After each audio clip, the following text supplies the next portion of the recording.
आई थी और मुझे कहा कि सर हमें पंचकर्म करना है। उन्हें बहुत इसके बारे में पेशेंट खुद आते हैं, हमें पंचकर्म करना है ऐसे कहते हैं। मेरे पास आई और कहा कि पंचकर्म करना है। मैंने पूछा क्यों? नहीं डॉक्टर ने बोला है। मैं भी डॉक्टर हूँ, मुझे बताओ तो सही। उसने कहा नहीं वेट रिड्यूस करना है। मैंने पूछा क्यों? वो बच्चे नहीं हो रहे इसलिए डॉक्टर ने बताया है, मुझे आगे IVF करना है जाके। मैंने कहा हिस्ट्री तो दे दो डिटेल में। तो उसने हिस्ट्री दी तो ऐसा था कि उसको बार बार बुखार आ रहा था और उसको बाद में स्ट्रेस आया था, एंग्जाइटी आई थी, सब दवाई चल रही थी और उसका टेस्ट गायब हो रहा था। और गायब हो जाने की वजह से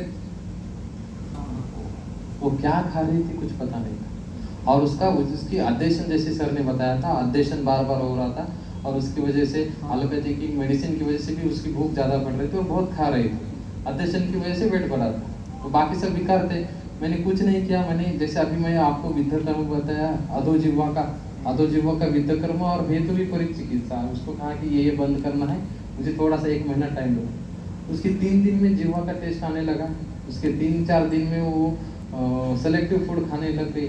1 महीने में 4 किलो वेट कम हो गया और 3 महीने में वो कंसीव हो गई। तो जिह्वा ये इनफर्टिलिटी का पॉइंट थोड़ी हो गया। नहीं, हर एक पेशेंट को देखना पड़ता है हमें कि क्या क्या है और उसके हिसाब से वहाँ पे कर्म करने पड़ते हैं। वही है दंतशूल जो है सबसे ज़्यादा पेन कहा जाता है मेडिकल साइंस में कि दांत दुख रहा है तो आदमी को बहुत ज़्यादा पेन होता है तो दंत मांसानी वेद है। जो दांत दुख रहा है उसके नीचे जो दंत मांस है वहाँ पे वेदन कर्म किया जाता है। आजू बाजू के डेंटिस्ट भाग जाएंगे, मेरे तो भाग गए, इतना अच्छा वो रिजल्ट देता है।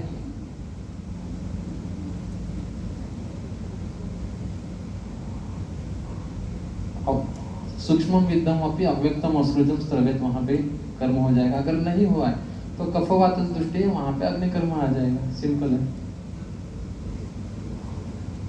अग्निकर्म करते समय उपकरण दिया है, जैसे गोदंत शरशला का तो गताना गृह मांस गतानाम क्षौद्र तैल गुण स्नेहा संधि अस्थि गतानाम। तो दांत ये अस्थि का रूप है। वहाँ पे स्निग्ध अग्निकर्म हम करते हैं। वहाँ पे मधुच्छिष्ट रखा है, मोम का जो मोम आता है ना, मधुच्छिष्ट कहते हैं उसको, वो रख के उसको सुवर्ण शलाका से हम गर्म करने वाले हैं।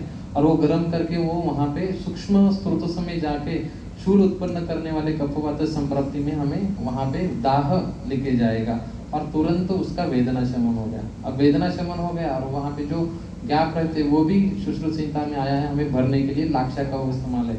जैसे महाभारत में आपको तो पता है लाक्षाग्रह, वही लाक्षा है। वहाँ पे रख के अगर हम करेंगे तो इतनी कड़क बन जाती है, अखरोट भी फोड़ सकती है। डेंटिस्ट का फोन आया था कि ये निकालो कैसे, ड्रिलिंग करके भी नहीं निकल रहा। मैंने बताया नहीं, गर्म करके निकलता है। तो इजीली फिट हो जाती है। और शूलक में तो कर्म हो गया और फीलिंग का भी कर्म हो सकता है। यहीं पे वो चांदी लगाते हैं, यहीं पे अलग अलग लगाते हैं। हम यहाँ पे लाक्षा लगाएंगे और इसका उपयोग ज़्यादा अच्छी तरह से